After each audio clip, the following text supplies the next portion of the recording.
Welcome to Shire Reckoning. I'm Alistair Stevens. Tonight, Chapter 8 of J.R.R. Tolkien's The Hobbit, Flies and Spiders, in which everything is suddenly very different. We have enchanted streams, and we have fairy fire, and we have the Great Hunt, and we have Bilbo suddenly demonstrating, much to our surprise and delight, I think, both heroic inclination and basic leadership skills.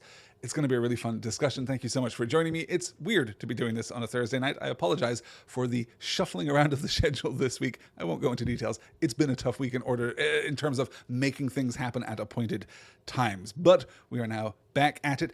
And before we get into tonight's discussion, I want to very quickly frame out an unexpected twist in the schedule that is coming up next week. Next Monday is September 22nd. That is Hobbit Day. It is Bilbo's birthday. It is Frodo's birthday. We are going to take the opportunity not to discuss Barrels Out of Bond, the next chapter of The Hobbit, next week. Instead, we are going to pivot and we are going to discuss in a live session just like this one next Monday night at 9 p.m. Central, the 1977 Rankin Bass animated version of The Hobbit. A film which I've said a few things about, a film which is not particularly dear to my heart, but which I am approaching with an ebullient spirit. I am approaching with the most open of hearts and open of arms, and I'm really looking forward to distilling out exactly what it is that is great about this animated version of The Hobbit. So that's next Monday. That's going to take the place of our regular Tuesday session discussing The Hobbit, just to keep it complicated, right? That's what we're doing here. I just want to keep you on your toes. I don't ever want you to be too comfortable thinking, I know when Shire Reckoning happens. Alistair tells me at the end of every podcast when the next podcast is going to be, so I can presumably trust in that. Aha! Therein lies your folly. We are going to have a great time with that, and I hope you'll be able to join me live. As I say, Monday, September 22nd, Hobbit Day, 9 p.m. Central Time. Chris is joining me live here tonight. I hope this discussion will be entertaining for you, Chris. I hope that you're going to enjoy our journey through Mirkwood and through the twists and turns of this part of the story as much as I do, because, well, we're going to be spending a lot of this week's session talking about the specifics of Mirkwood, right? We're going to be talking about what makes Mirkwood unusual, what makes this chapter unusual compared to the rest of Bilbo's journey. But I want to begin by taking a step back from the text and considering how this chapter works in terms of its place in the entire book, because I really do think that we can see here the development of a new kind of story, or more accurately, I guess, a change in the kind of story that Tolkien has found himself writing, because contrary to the rather lovely and kind of Tolkien-approved version of the drafting of The Hobbit that Humphrey Carpenter gives us in his biography of the Professor, we can see a much more complicated approach to drafting if we look at the actual documentary history of this book. As outlined by John Ratliff in The History of the Hobbit, the book isn't written all at once smoothly with, as Humphrey Carpenter claims, little revision. There are a handful of very significant pauses in the composition of The Hobbit, some of which last for months. And the first really significant pause is waiting for us at the beginning of next week's reading. But I'm mentioning it this week because one way of interpreting the stop-start picaresque structure of the book is to see it as a text that is trying to understand itself. It's trying to find itself. It's trying to understand exactly how it is delivering its own message. What is the correct tone of The Hobbit?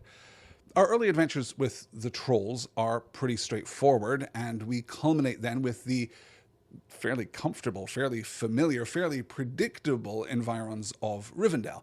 Then we kind of reset to first principles. We're back out in the wild. The world is pitched against us, but unlike the rain that we have in Advance of the Trolls, we have the grim weather of the Misty Mountains, right? We have the storm giant fight, I suppose. And then we're back beneath the Misty Mountains, facing the goblins in much the same way as we faced the trolls, a darker enemy, a more dangerous enemy, and we reset from that with the aid of Beorn, who, unlike Elrond and Rivendell, is more dangerous, more unpredictable, less familiar to us. And now we're beginning the third cycle of adventure in Mirkwood, a much darker and more dangerous, more crucially mature kind of story. Because the bumbling trolls, for all of their threats of eating the dwarves, are never really a viable threat. I don't think that when you are reading that chapter, even as a juvenile reader, you are worried for the safety of the dwarves and Mr. Baggins. That, I think, is not true by the time that we get to Out of the Frying Pan and Into the Fire. When we are in the pine trees with the wargs and the goblins beneath us, with fire raging, with destruction imminent, I think that the pitch of that threat is much more real, it's much more immediate, it's much more significant. But that's nothing compared to where we get in this week's reading and the kinds of threat that we see as we're moving through Mirkwood. it's no coincidence, I think, that Tolkien takes a break after Mirkwood, right? It is when the dwarves are captured, when the rest of the dwarves are captured, Thorin haven't already been captured.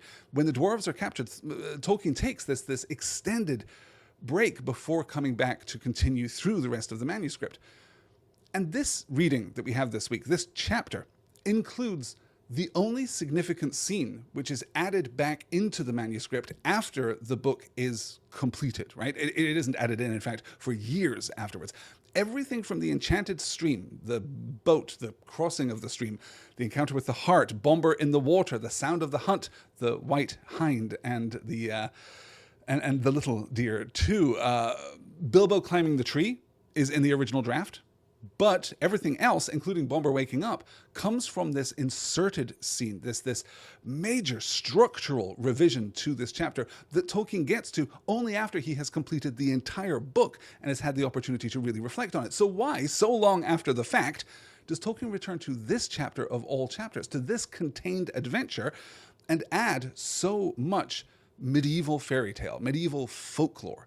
All the elements that I just described, right? The enchanted stream, the deer, the sound of the hunt, even the fairy fires of the elves, right? All of these are common motifs found in fairy stories throughout the medieval period. They add to this air of dangerous enchantment that we find in the original manuscript. But the important change, the change which strikes us so hard when we begin this chapter, or at least when we transition into this added material, is the change in Bilbo himself. Others have noticed that Bilbo shows up in this chapter of the book like he is a different guy, and I think that is largely because Bilbo in this chapter is a different guy. This is not the Bilbo who just left Beorn's house. This is the Bilbo that just returned home. This is the Bilbo who has faced down Smaug, who has witnessed the Battle of Five Armies, who has stolen the Arkenstone, who has had that brilliant, beautiful, touching, haunting moment with Thorin right at the end of the story. This is a mature, confident, capable Bilbo being kind of reinserted back into the story halfway through in order, in fact, to retroactively justify the Bilbo that we will see later. Here we are giving him this first really successful kind of adventure. So rather than seeing the story strictly as a turning point, this chapter, I should say, strictly as a turning point, I read it more as a kind of signpost that is indicating where the story is going to go from here. It's been backfilled in. This is a taste, a foreshadowing, if you like, of the kind of more adult fantasy novel, less the fairy tale, more the fantasy that we will get when we get to the Lonely Mountain.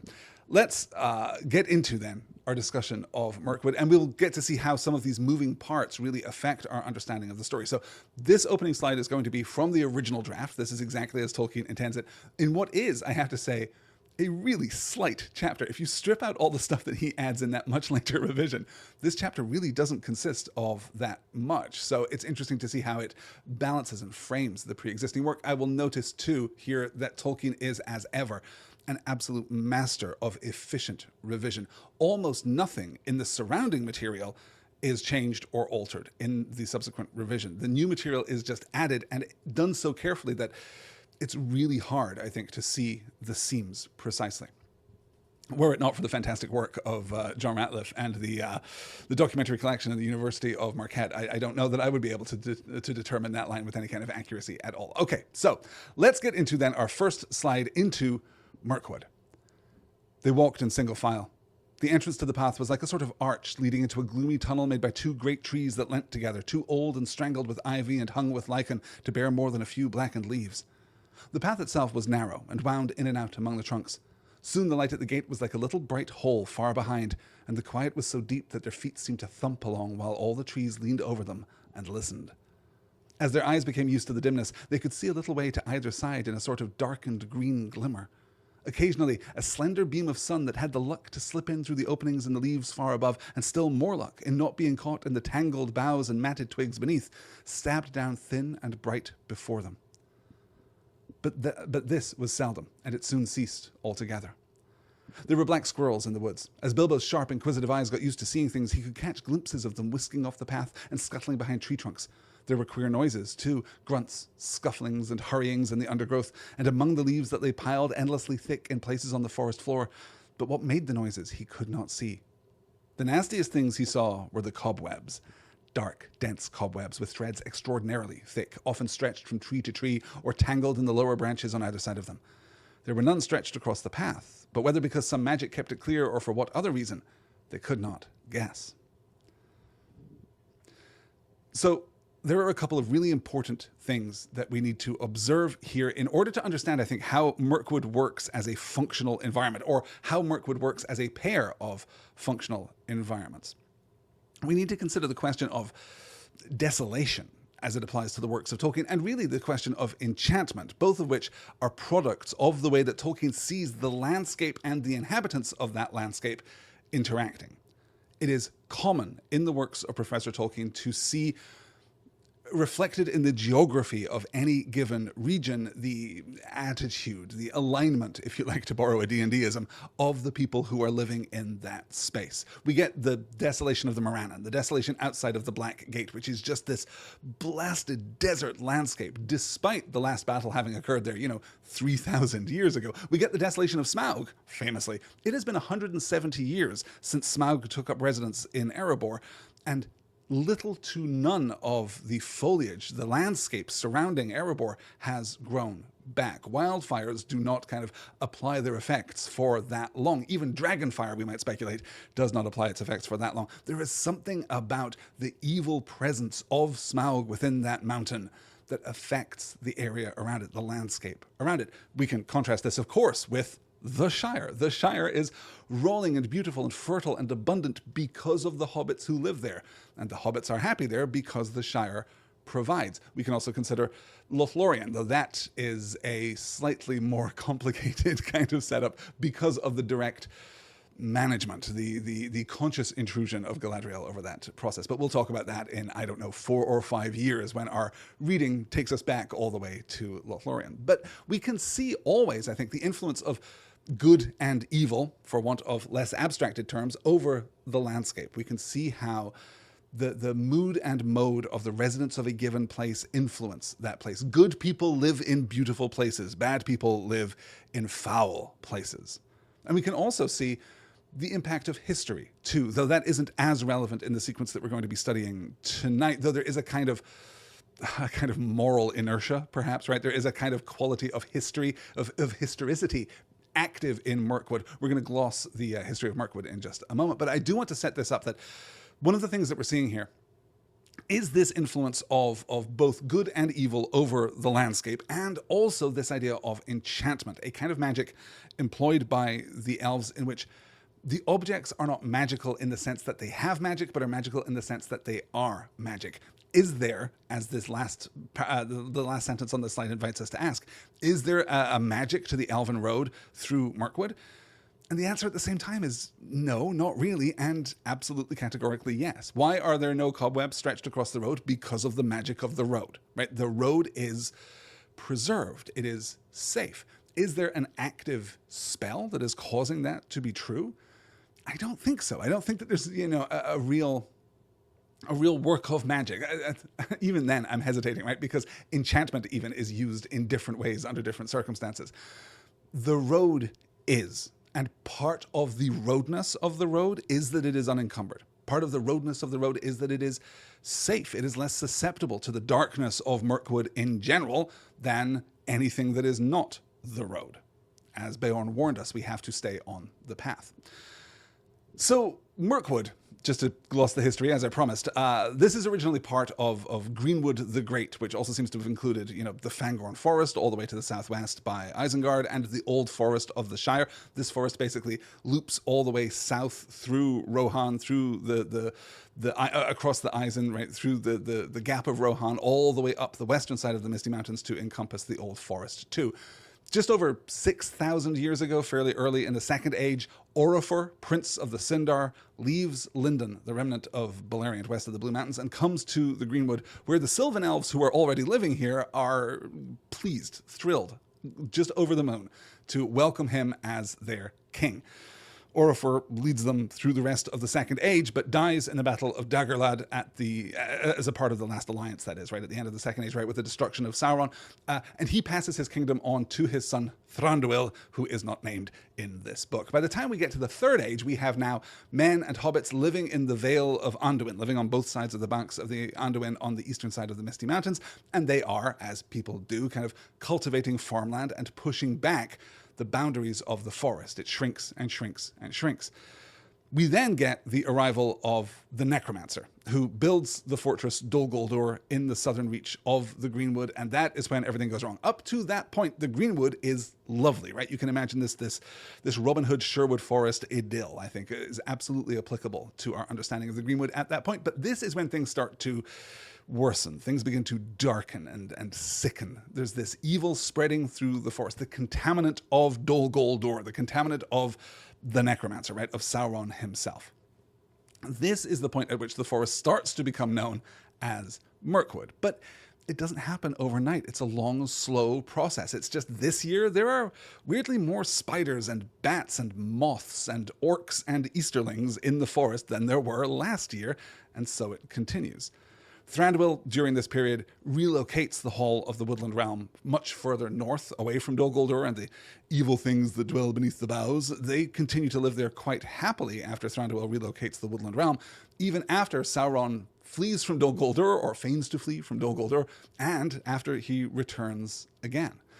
So that is our setup for a place that is in an odd kind of balance, because it's tempting to think of it as a battlefront, right? It's tempting to think of the war of the Mirkwood, of the spiders, the massed ranks of the spiders aided by the bats, aided by the little black squirrels and the weird deer, right? It's tempting to think of them on one side and the elves on the other, but there's really very little indication that there is any kind of active antagonism between the two. I mean, there is an antagonism between the two, but it is not a campaign. There is not a military operation happening right now to either take the Mirkwood from the elves on the part of the spiders, or to drive out the spiders. The influence of both good and evil in this place is much more complicated, because we're getting, one of the great evils, not just the influence of Sauron in his guise as the necromancer from Dol Guldur, but we have to remember that these spiders, as we learn in the Two Towers, are the offspring of Shelob, who is herself the daughter of Ungoliant, right? We are tied into the deepest, most monstrous parts of the legendarium in these spiders, though, well, I hesitate. I don't know. Sometimes I think that it's very clear on the page that these are, peculiarly monstrous, that they are monstrous in the way that Ungoliant is monstrous, in the way that Shelob is monstrous. And sometimes I think that they're more, a consequence of the twisting of Mirkwood. They are just maybe natural spiders, just grown to tremendous size here beneath the boughs of the Mirkwood, and that is how we are supposed to understand them. I change my position on that pretty frequently. So we're in this space where we are seeing both the positive influence and the negative influence combined, I suppose, for want of a better word, right? There is an antagonism, there is an antipathy between the two, but there is also something more subtle and more treacherous happening. The elves, as we will see later, aren't really challenged by the spiders in the sense that their way of life has changed, in the sense that they are fundamentally unelvish, right? They are still living the way that they lived, broadly, as we understand it. They're not touched by the politics, what we might think of as the machinery of politics of Middle-earth at this point. And similarly, the spiders, too, are not as daunted by the elves, besides the actual places of elven enchantment, like the path.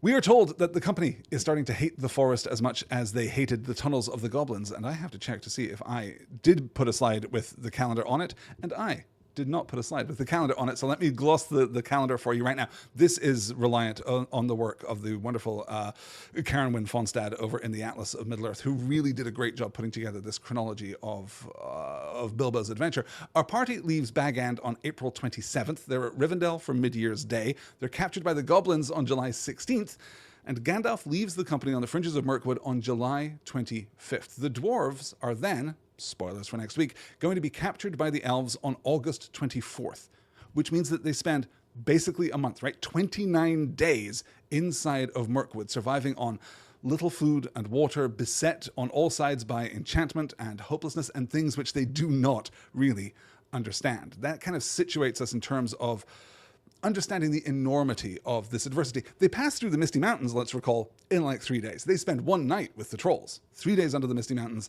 and now here we are, a month in the Mirkwood. Let's get then to the beginning of the revised scene, the inserted scene, and see if we can determine how the tone of the piece shifts. All this went on for what seemed to the hobbit ages upon ages, and he was always hungry, for they were extremely careful with their provisions. Even so, as days followed days, and still the forest seemed just the same, they began to get anxious. The food would not last forever, and was in fact already beginning to get low. They tried shooting at the squirrels, but they wasted many arrows before they managed to bring one down on the path. But when they roasted it, it proved horrible to taste, and they shot no more squirrels. They were thirsty too, for they had none too much water, and in all the time they had seen neither spring nor stream. This was their state when one day they found their path blocked by a running water. It flowed fast and strong, but not very wide, right across the way, and it was black, or looked it in the gloom. It was well that Beorn had warned them against it, or they would have drunk from it, whatever its colour, and filled some of their emptied skins at its bank. As it was, they only thought of how to cross it without wetting themselves in its water. There had been a bridge of wood across, but it had rotted and fallen, leaving only the broken posts near the bank.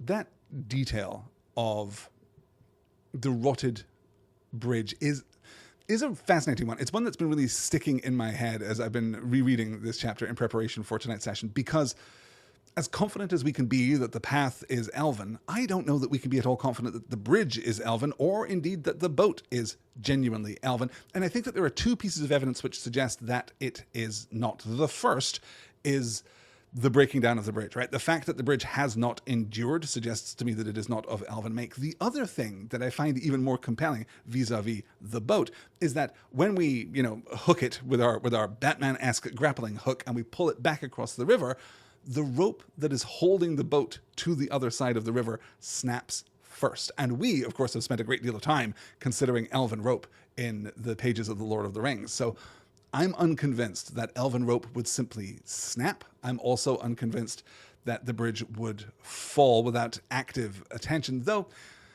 maybe we can take this the other way, right? Maybe we can read this as the dark presence of Mirkwood being reflected most powerfully in the water. This seems to be, well, although even then I'm hesitating, right? Because the enchantment that is on the stream, I hesitate to say this because kind of intuitively, I'm not sure that I want this to be true, but the enchantment that is laid upon the stream does seem to be of elven make, right? It is consistent with what we see later. Bombur falls in, and the experience that he has is mirrored by the experience that Bilbo has later upon exposure to the elves, which really does suggest that the stream is enchanted because the elves enchanted it.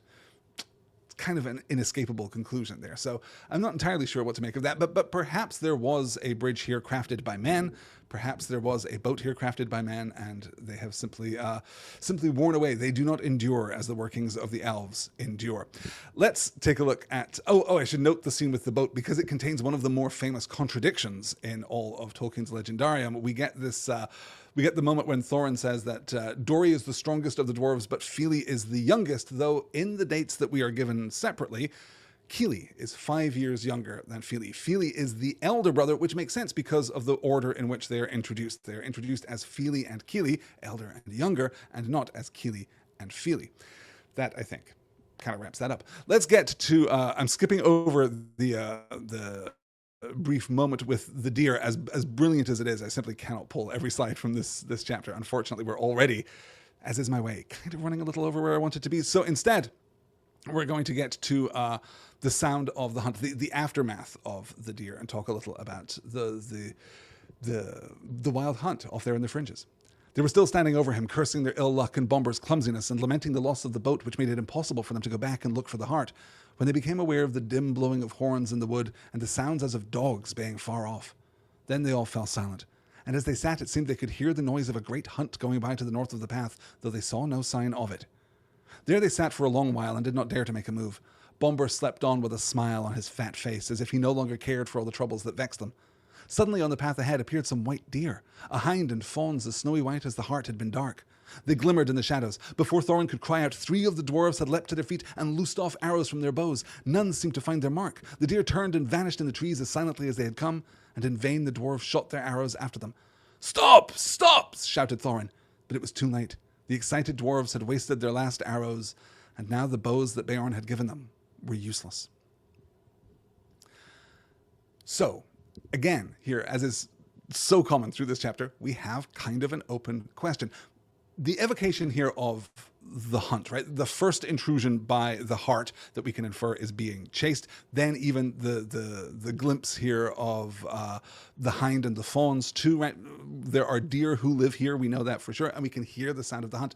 And this is evoking to me the wild hunt, the ancient, genuinely, right? It's kind of codified in the medieval period, but it is an ancient narrative trope. It has roots as varied as Norse mythology and Greek mythology and Japanese mythology and Indian mythology, Hindu mythology in particular, an incalculable number of different stories all across Western Europe, all in, as is so common in tales of that time, just in myriad variations, but all describing a supernatural company of hunters on horseback accompanied by hounds. Sometimes it is pagan, sometimes it is explicitly Christian, sometimes it is fairy, sometimes it is Arthurian, sometimes it is actually satanic.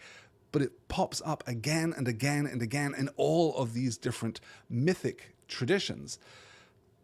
And the question that we have to contend with, I suppose, if we really want to unpick everything that is happening in this chapter, and I think, broadly urge us not to do that, right? It is kind of the idea of this podcast, so I don't really have an excuse for not tilting at this particular windmill. But I do think that it is magical, it is fairy tale, it is something that is supposed to be, yes, as Chris is saying, and modern urban fantasy, absolutely modern urban fantasy. It is beloved of modern fantasy. I mentioned just a couple of weeks ago that I have for the first time been playing The Witcher 3, which is subtitled The Great Hunt and leans really hard on this folkloric tradition. So it's been interesting to kind of see how Tolkien contends with this and evokes it as a kind of exemplar of capital F fairy here. And I say that he's invoking it as an exemplar of capital F fairy because of one detail, which is the hounds. The hounds are absolutely ubiquitous in stories of the Great Hunt.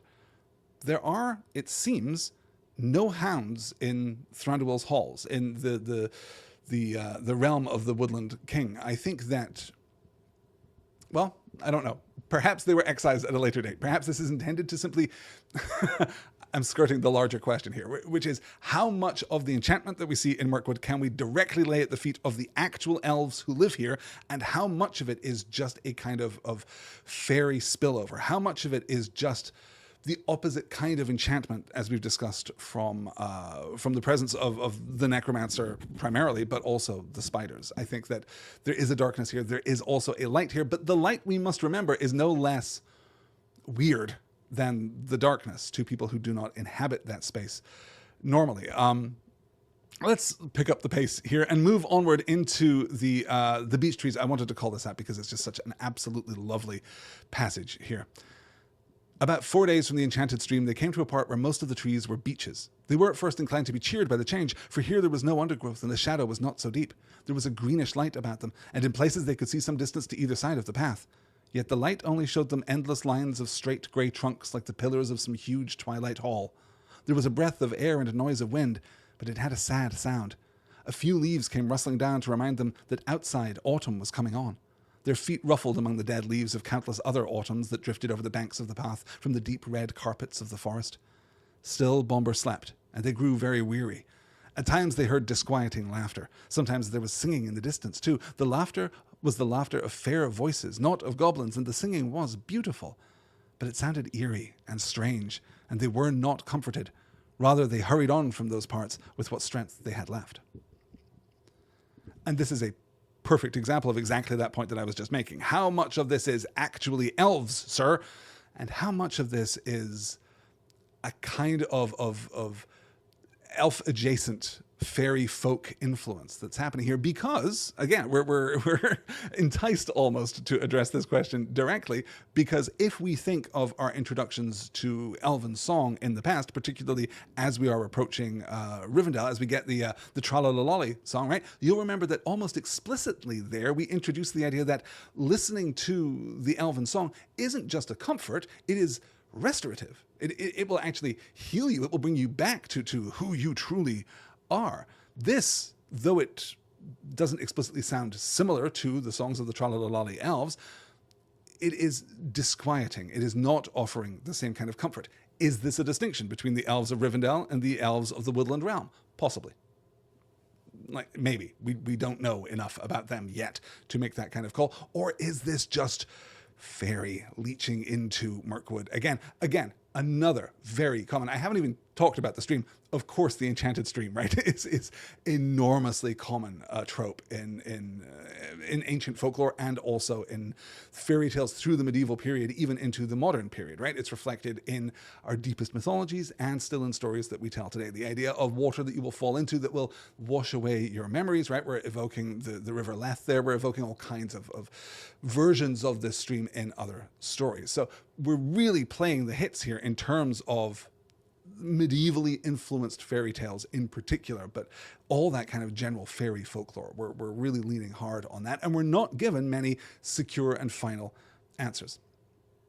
I really love the description. As I say, I didn't really need to pull this slide, but I wanted to pull the slide to kind of evoke this idea of the pillars of this forest, right? The beech trunks kind of tall and stretching out into the misty distance, standing statuesque, almost formal, almost architected, almost crafted, right? We're out now of the first phase of the forest where everything is tangled and impenetrable and unpredictable. Here it's ordered, and that is just as weird. That is just as disconcerting. It is just as unnatural, right? Even the acknowledgement of the progression of time here only serves to emphasize how unvisited this place is, how wild, not perhaps in the sense of it being riotous and chaotic, but in the sense of it being unvisited, in the sense of it being lonely. This place is. I love that detail of their feet ruffled among the dead leaves of countless other autumns that drifted over the banks of the path from the deep red carpets of the forest. Even here, the idea that we're kind of underscoring the idea that this forest is no more natural than the forest we just passed through. Even here, the leaves don't seem to be encroaching too much on the path. They're not covering the path. The path is protecting itself to some extent. Let's skip ahead to, I'm skipping over the passage where Bilbo climbs the tree. We're going to skip over that. As much as I love it, as much as I love him constantly on the watch for spiders, right? Having deeply internalized the cobweb back at the beginning of the chapter, he's on the watch for spiders, and indeed he finds them, though they are small and only at the top of the trees. And then we get the vision of these treetops extending out in all directions as the butterflies take flight, right? The Black Emperors, as the narrator describes them, having with this really like heavy-handed, forceful insertion. Again, I'm not even going to talk much about this in this session, but this is another instance, just like the trolls, just like the goblins, this is another instance of the narrative voice intruding into the action in order to reassure the juvenile reader, right? In order to give us some context, in order to drain out some of the more fearful or desperate or stressful qualities of the narrative at this point. The narrative voice is, I was going to say holding our hand, but I do not think that this narrative voice is a hand holder. I think this narrative voice is kind of sternly walking in front of us, smoking on a pipe, kind of gesturing at things and declaiming facts that are true about them. So we get Bilbo climbing the tree. He sees the canopy stretching out in all directions. He is hopeless, though the narrative voice reminds us, of course, that he is not, in fact, very far from the edge of the forest. Had he but known that he was in this declivity, this shallow valley from which he cannot see the rest of the forest, so it just looks infinite to him. It's a great moment of hope and hopelessness that is emphasized, I think, for real comic effect by the dwarves just being jerks when he climbs back down. I can't help but like that. Let's push on here to Bomber awaking. This is, again, continuing, picking up again from the climbing of the oak, which is in the original draft. Now we're going to get the return to inserted material here. He woke up suddenly and sat up, scratching his head. He could not make out where he was at all, nor why he felt so hungry, for he had forgotten everything that had happened since they started their journey that May morning long ago. The last thing that he remembered was the party at the Hobbit's house, and they had great difficulty in making him believe their tale of all the many adventures they had had since. When he heard that there was nothing to eat, he sat down and wept, for he felt very weak and wobbly in the legs. "Why ever did I wake up?" he cried. "I was having such beautiful dreams. I dreamed I was walking in a forest rather like this one, only lit with torches on the trees and lamps swinging on the branches and fires burning on the ground, and there was a great feast going on forever. A woodland king was there with a crown of leaves, and there was a merry singing, and I could not count or describe the things there were to eat and drink."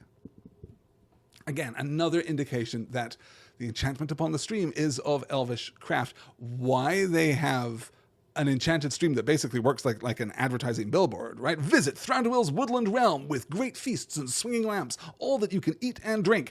Just turn left off the path, 4 miles down the highway. I'm unsure exactly what that connection is, except for except for the ways in which enchantment in general kind of connects the enchanter and the enchanted, right? We can think of this perhaps most directly through the rings or through the Palantiri, if you prefer. But things which are enchanted, things of craft and make, are permanent bridges between the person who makes that thing and the person who uses that thing, who wears that thing, who experiences that thing. And there does maybe seem to be something arguably compatible with that here with the enchanted stream. Another incompatible thing in this passage, though, is another contradiction. Two contradictions within the same chapter, because, of course, it was not a May morning on which the company set off on their adventure. We have previously been told in the text it was a fine morning just before May. And Karen Fonstad, her fantastic timeline, pins it down, and this is broadly accepted, pins down the date of the unexpected party as April 27th. In any case, the next day, with Bomber now awake and piteous and miserable, right? Just poor guy, really, really suffering through this. The company sees the fires in the distance the next day, and against all advice, they decide to leave the path, and we get another very traditional fairy tale element. Let's advance to that. The smell of the roast meats was so enchanting that without waiting to consult one another, every one of them got up and scrambled forwards into the ring with the one idea of begging for some food. No sooner had the first stepped into the clearing than all the lights went out as if by magic. Somebody kicked the fire and it went up in rockets of glittering sparks and vanished. They were lost in a completely lightless dark, and they could not even find one another, not for a long time at any rate. After blundering frantically in the gloom, falling over logs, bumping crash into trees, and shouting and calling till they must have waked everything in the forest for miles, at least they managed to gather themselves in a bundle and count themselves by touch. By that time they had, of course, quite forgotten in what direction the path lay, and they were all hopelessly lost, at least till morning. There was nothing for it but to settle down for the night where they were. They did not even dare to search on the ground for scraps of food for fear of becoming separated again. But they had not been lying long, and Bilbo was only just getting drowsy when Dory, whose turn it was to watch first, said in a loud whisper, "The lights are coming out again over there, and there are more than ever of them." An absolute classic ploy here. Again, very fairy. This is a classic will-o'-the-wisp story, right? You see the lights of a fire, you see the lights floating between the trees, you leave the path, and that's it. You are got. You are in the realm of fairy. You are subject to their caprice. You are subject to their whim. You are subject to the enchantment of their realm. And we even managed to hammer that home here by replicating this 3 times. 3, of course, being a number that's very, very significant in that kind of folktale. So they follow the fires again. This time, Bilbo is pushed out into the clearing first. The lights are again extinguished. Bilbo disappears, only to be discovered by Dory again. Dory kind of really popping up a lot in this week's chapter. This is the chapter where we get some real characterization for Dory. It's the only one that we get, and I'm grateful for it, honestly. It does make me really question the interpretive and adaptive maneuvers made by Peter Jackson et al. When we get to the Hobbit movies, because Dory there is neither particularly perceptive, nor, as we were told earlier, clearly the strongest of the dwarves. That seems to be a wild bit of adaptive license being taken there for sure. Dory finds Bilbo, we should say here, in the darkness, and thus does not realize that he is invisible because Bilbo has once again put on the ring. The fires return for a third time, the dwarves are scattered, and Bilbo winds up in a confrontation eventually with a spider, and this is going to be one of the most important moments of Bilbo's entire heroic career, right? I'm tempted there to differentiate between his heroic career and his burglarious career, but certainly this is a moment that fundamentally changes who Bilbo Baggins is, so much so that the text even acknowledges that this is true. Then the great spider, who had been busy tying him up while he dozed, came from behind him and came at him. He could only see the thing's eyes, but he could feel its hairy legs as it struggled to wind its abominable threads round and round him. It was lucky that he had come to his senses in time. Soon he would not have been able to move at all. As it was, he had a desperate fight before he got free. He beat the creature off with his hands. It was trying to poison him to keep him quiet, as small spiders do to flies, until he remembered his sword and drew it out. Then the spider jumped back, and he had time to cut his legs loose. After that, it was his turn to attack. The spider evidently was not used to things that carried such stings at their sides, or it would have hurried away quicker. Bilbo came at it before it could disappear and struck it with his sword right in the eyes. Then it went mad and leaped and danced and flung out its legs in horrible jerks until he killed it with another stroke. and then he fell down and remembered nothing more for a long while. There was the usual dim grey light of the forest day about him when he came to his senses. The spider lay dead beside him, and his sword blade was stained black. Somehow the killing of the giant spider, all alone by himself in the dark, without the help of the wizard or the dwarves or of anyone else, made a great difference to Mr. Baggins. He felt a different person, and much fiercer and bolder in spite of an empty stomach, as he wiped his sword on the grass and put it back into its sheath. "I will give you a name," he said to it, "and I shall call you Sting." Arguably, Bilbo is never more the protagonist of a Tolkienian story, right? A story bound to the deepest, most mythic parts of the legendarium than when he gives his sword a name. It is, of course, beautifully balanced here. It is beautifully composed. It is beautifully written, but in that balance, we are given the opportunity to see this transformation in Bilbo before it is summed up for us by the narrative voice. We can appreciate the narrative voice kind of emphasizing for us here exactly how important this is to Bilbo's experience of the world, that he is now more capable, that he is making good, in fact, of his promise of being willing to go without breakfast, go without food at all in order to be thought fierce. Well, now here he is. He is on the brink of starvation and has never been more fierce. But we can see in this moment, he remembers his sword and he draws it and he cuts his legs free, and then it is his turn to attack. There's no thought of flight. There's no thought of using his sword to threaten or to ward off his opponent, as he thought back when he was deep beneath the Misty Mountains, right? He knows that the goblins hate his blade, and so he sees it as a deterrent, more even than a weapon. Here, it is simply a weapon, and Bilbo goes for the eyes of this giant spider. And of all the many, I'm not particularly arachnophobic, I'll say that right now. I don't really have a problem with spiders per se, but the description of its not quite death, but its death throes. Then it went mad and leapt and danced and flung out its legs in horrible jerks. That, to me, is among the most vile and uncomfortable parts of description in the entire book. So now Bilbo is attested a warrior. He is given his challenge, a challenge deserving of a warrior, a challenge that requires a warrior. He is given the rescue of the dwarves. And we're going to begin here by looking at, to pick up from our conversations in previous weeks, some more animals that don't behave exactly as animals do. Spiders aren't animals, of course, right? Like technically, but we can count them as talking animals for the purpose of this discussion here. Let's take a look at the spider speech. Echoing again, let me kind of frame out why I've pulled this. What we are doing here is looking at the ways that the spiders are positioned directly against the trolls and the goblins, right? And to a certain extent, Gollum, though not even quite as crisply. We are seeing here the spiders being able to talk as a kind of recapitulation of the trolls in the first place and the goblins in the second, and even the wargs to a certain extent, although obviously we only get that by proxy. So the spiders speak. "It was a sharp struggle, but worth it," said one. "What nasty thick skins they have, to be sure, but I'll wager there is good juice inside." "Aye, they'll make fine eating when they've hung a bit," said another.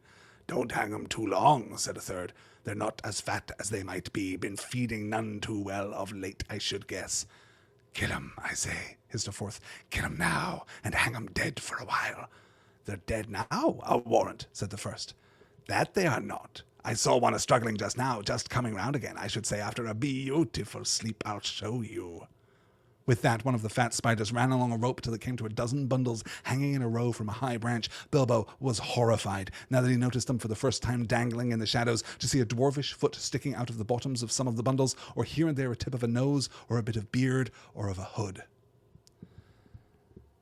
So we're very much positioning the spiders as consciously and deliberately malevolent. It isn't clear up to this point that they are sapient, right? It isn't clear up to this point that they are talking animals, that they are a real threat, that they are on the level of the trolls, or not really on the levels, far worse than the trolls, far worse even than the goblins, but they are a similar kind of threat than the trolls and the goblins. And that is why I think the speech here is so important. Not only is it awful and disquieting and horrific, right? Not only is it genuinely upsetting, honestly, much more upsetting than the attributed dialogues that we've received in the past, but it positions them as conscious antagonists and allows Bilbo, therefore, to use not just his sword, not just his skill at arms, not just this elven blade from Gondolin of old, but his intelligence.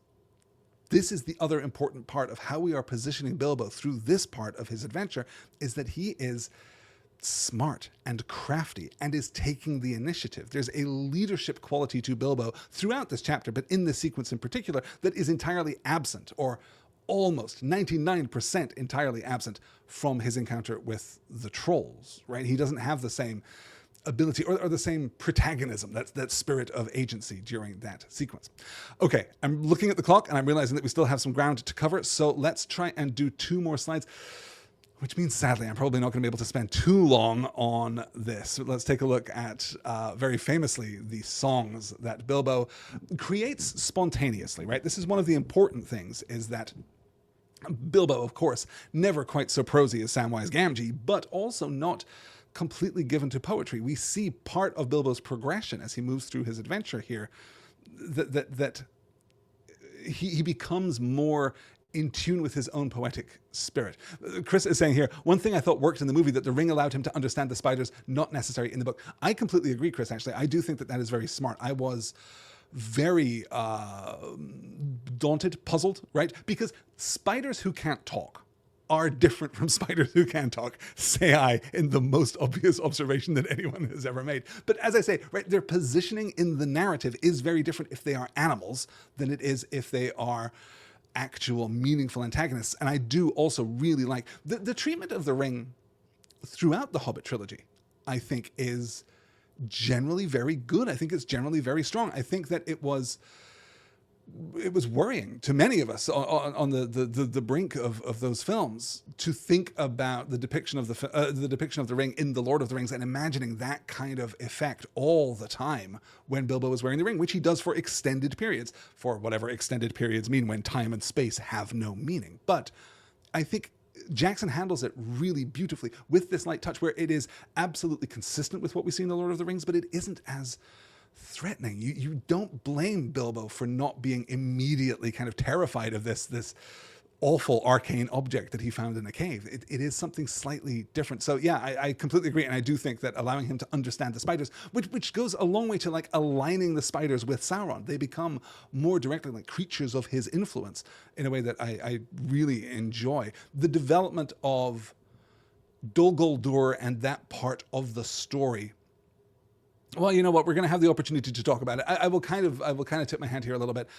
I quite like everything that happens in Mirkwood until it turns into the dreamy dream sequence, right? Until it turns into a drug trip story. I am famously opposed to the inclusion of any kind of like trippy incidents in films, right? I always hate the drug trip scene just because I have no interest in that very rote and predictable language of being intoxicated on film. It just doesn't really work for me. So yeah, everything else though, kind of actually pretty good in that second film. Let's take a quick look here. I'm not going to spend too much time going over these, but there are a couple things to call out, including the kind of juvenile aspect of them, right? This is the first that Bilbo spontaneously composes.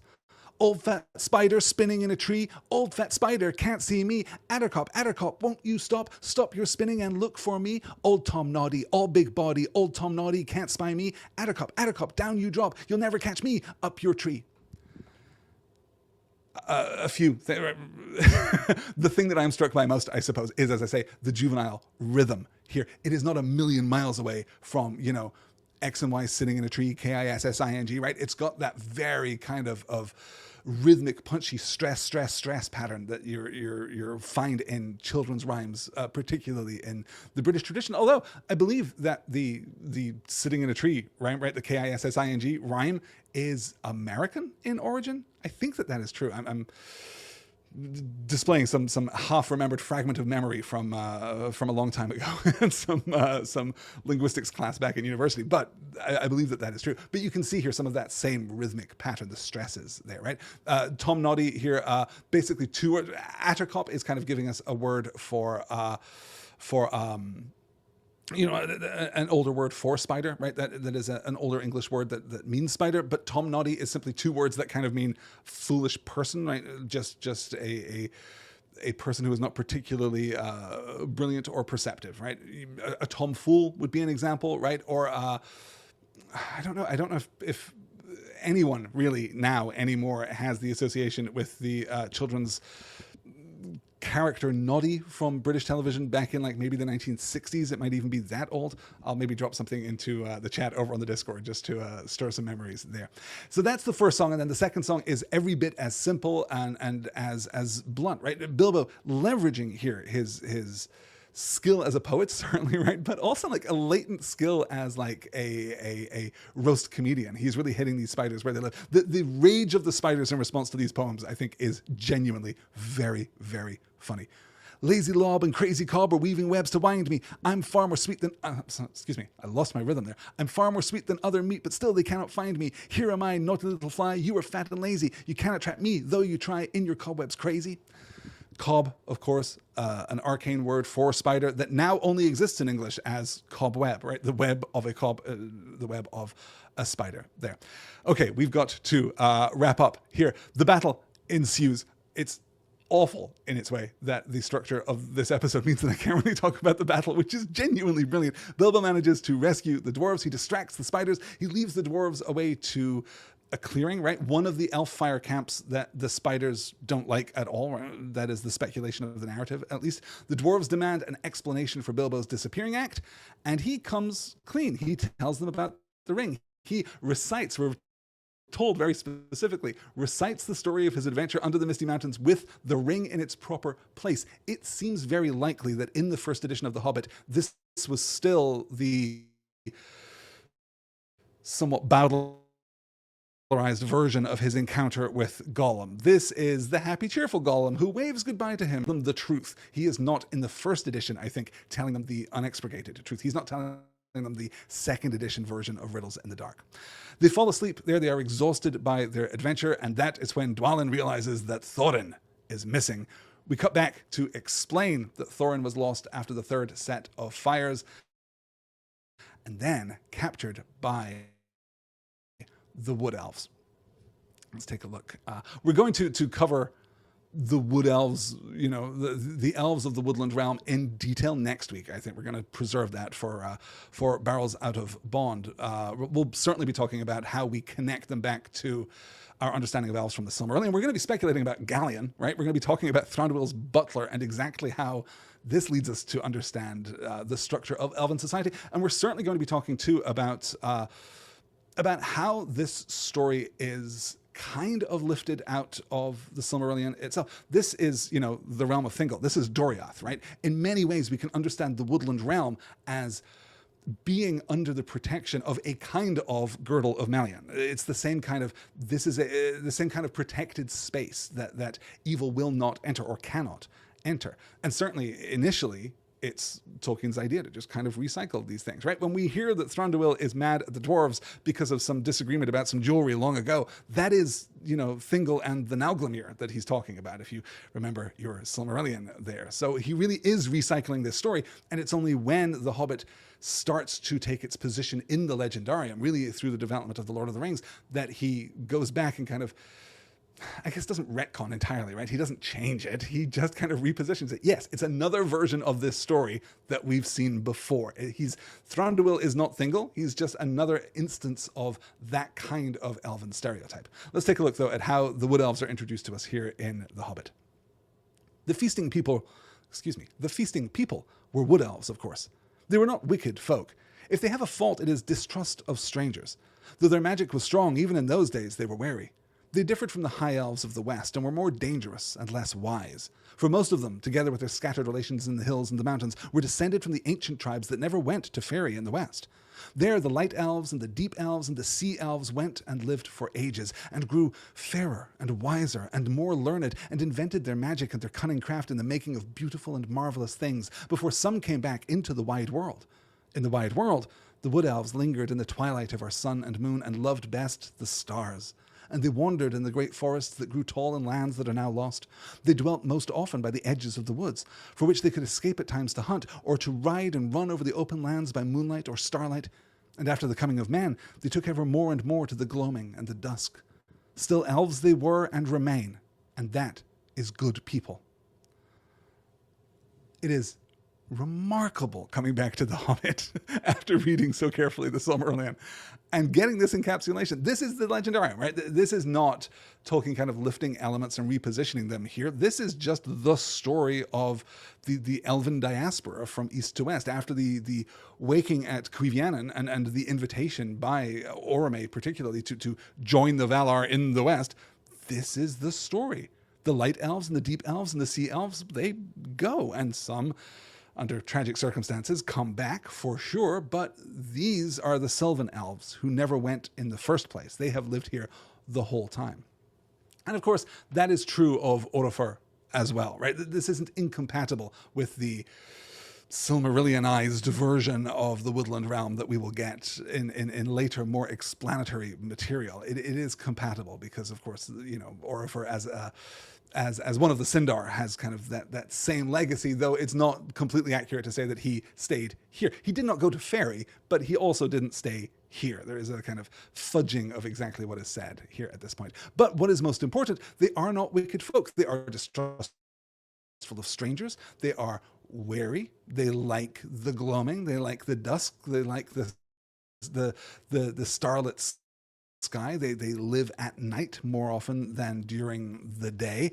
Still, and this is crucial, elves they were and remain, and that is good people. If we take two things from this in terms of our understanding, because these are going to be kind of challenged by a superficial read of what comes in the next chapter, but if we take two things from this passage to understand the elves fully, they're not like the High Elves. They're not like Elrond's people. They are more dangerous and less wise, but they are good people because fundamentally they are elves, which, I mean, really interesting if you have just come from the Silmarillion and you might be remembering, you know, the Sons of Feanor. You might be remembering some really dubious behavior from elves who were definitely not capital G, capital P, good people.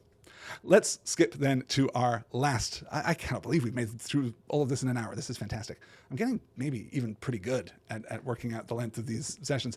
This is, he said, after skipping over like 4 passages about which I had much more to say. Let's get to the capture of Thorin, the introduction of Thranduil, who is not named Thranduil, right? The Elven King in the pages of this book. I will be using Thranduil probably pretty consistently just for clarity's sake. But yes, not named in this book. Still, let's get to his interview with Thorin, the end of his interview with Thorin. "Very well," said the king. "Take him away and keep him safe until he feels inclined to tell the truth, even if he waits 100 years. Then the elves put thongs on him and shut him in one of the inmost caves with strong wooden doors and left him. They gave him food and drink, plenty of both, if not very fine, for wood elves were not goblins, and were reasonably well behaved even to their worst enemies when they captured them. The giant spiders were the only living things that they had no mercy upon. There in the king's dungeon poor Thorin lay, and after he had got over his thankfulness for bread and meat and water, he began to wonder what had become of his unfortunate friends. It was not very long before he discovered, but that belongs to the next chapter and the beginning of another adventure in which the Hobbit again showed his usefulness." A very atypical narrative intrusion right at the end of this chapter, right? And that is the end of this episode. Come back next week for Adventures with Elves! ! It is interesting to see how we position the elves here. Not least of all, of course, I didn't even mention when we're making the comparisons, right, to Doriath and really to all the many elves of Beleriand. I didn't even mention the fact that this is another elven kingdom situated inside caves, right? The caves here, very redolent of Menegroth, very redolent of Nargothrond too. So, Thorin here has been captured. The elves are not going to treat him badly, but that doesn't mean that he's not in trouble, and we're going to continue to maintain this tension. And I'm highlighting this in advance kind of because I do want to focus as we get into next week's reading. Sorry, forgive me, not next week's reading, our next reading of The Hobbit, which will actually be the week after, as I said at the beginning of tonight's show. When we get to Barrels Out of Bond, I really want to look at how we position the elves as the enemy, for that is what they shall be throughout that chapter. We're going to see them as as antagonists, and that is a really interesting place to put the elves, particularly coming out of the Silmarillion. That is going to do it. It is 10 o'clock. We have made it through. Let me call up my final slide of the evening just to fill out our understanding of what awaits us. September 22nd, that is Monday night, 9 p.m. Central Time. I'm going to be discussing The Hobbit from 1977, the Rankin Bass animated Hobbit. I'm really looking forward to that discussion. I think that is going to be an absolute blast. I don't completely know the format that will take. I will probably want to do a little production lecture, a little history of how the film came to be, but really what I want to do is talk about it as an adaptation, because it takes some swings. And it's particularly interesting watching this film in the same week as I have really begun my purposeful, intentional watch of Rings of Power. I have watched now the first episode again and kind of really soaked in it. I'm not going to binge my way through them. I'm not going to marathon them too quickly, because I'm really enjoying the process of thinking through each episode and kind of taking it as a crafted artifact and considering it. And I don't know what to make of that first episode. I really don't. It seems to fall so profoundly between two stools, right? It is satisfying neither side of the audience. There's so much referential lip service for the Tolkien fans in the audience, but there's nothing to hook us into an immediate story that's actually taken from the Legendarium. I will talk about this more extensively in the future, but for now, suffice it to say that I find it completely fascinating to be thinking about the adaptive choices made for The Hobbit in 1977 versus what Amazon has done with The Rings of Power. Then September 30th, we'll be back to our regular Tuesday night slot to discuss Chapter 9, Barrels Out of Bond, but that doesn't do it for tonight, I'm afraid. There is a little more to discuss, and we'll be doing that over at Last Call at the Green Dragon, the bonus show. I have no idea what I'm going to be talking about tonight as we settle down in the Green Dragon and raise a glass at the end of the day. It's going to be a fun discussion, though, I am sure. If you support Next Word on Patreon via patreon.com/nextword, then you'll be able to join me for that discussion. The link is already up, and you'll be able to drop right into the comfortable embrace of the Green Dragon and a little, as I say, post-show convivial conversation. That is going to do it for tonight's episode of Share Reckoning. Thank you so much for sticking with me this week with a great deal of patience and indulgence. I know the schedule was short, but now we're all caught up. I will be back on Sunday with another regular show, and then on Monday with that discussion of the 1977 Rankin Bass Hobbit. I hope you will join me for both, and I will see you next week. Until then, take care. Good night, all.